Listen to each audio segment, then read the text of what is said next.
Yo, what's up mga kaibigan? Nali na tayo magkwentuhan. Malamang ay madami kayong nakikita na mga peking balita na si Kevin Kiambao ay parte na ng Summer League roster ng Sacramento Kings. Kesyo ginulat ito si Zach LaVine o kaya naman si DeMar DeRozan. Meron binanggit umano si Jimmy Palapag na napakaganda umano ng pinapakita nito sa mga training.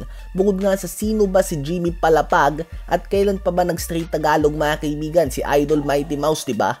Anyway, ang video na ito ay para magbigay ng impormasyon sa inyo na nilabas na ng Sacramento Kings ang kanilang Summer League roster kung saan ito ay kinabibilangan ng 14 players at sa kasamaang palad ay hindi nga kasali sa mga pangalan na nabanggit si Kevin Kiambao. Hindi pa nga napili si KQ at least ngayong taon habang si Jimmy Alapag ay parte pa din nga ng coaching staff bilang assistant coach ng team. So ayan nga po mga kaibigan ang totoong balita. Walang ginulat ang multiverse o ginulay ang munggo. Official statement mismo galing sa Sacramento Kings at yan nga ang kanilang roster para sa 2025 NBA Summer League. Hindi ibig sabihin nito na wala ng pag-asa si KQ na makapasok sa Summer League dahil hindi naman natin alam sa ngayon kung saan pa siya nag-workout o tryout at least. Madami nga nagsasabi na sa New York Knicks, subalit rumors lamang ito at hindi nanggaling sa kampo mismo ni KQ kaya naman hindi natin ibabalita na nag-workout ito para sa Summer League team nila. Sa rumors nga mga kaibigan ay minsan may malayo sa katotohanan, subalit may ibang rumors naman na talagang totoo at hinihintay na lang na magkatotoo.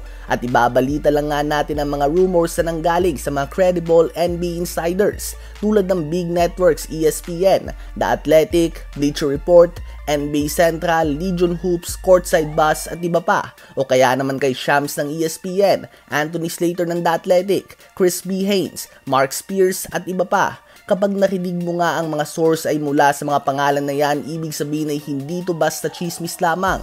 Bagkus isa nga itong balita na may pinagbabasehan base sa mga nakausap nila sa loob ng NBA, mapa-executives man yan, agents, trainers, medical staff, coaches o players mismo. So tinuturuan ko lang nga kayo na makilatis kung ano ba ang totoo sa hindi.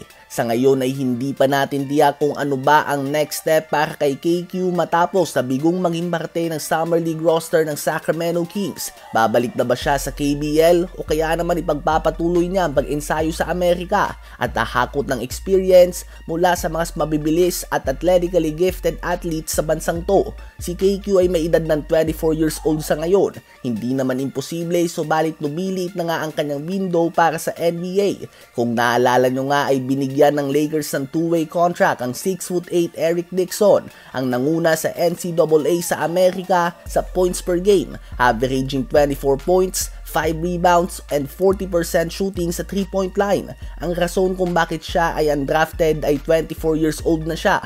Imagine kung nanguna ka na nga sa college scoring sa Amerika, may tangkad ka na 6'8" at NBA ready na katawan at hindi ka pa din napili.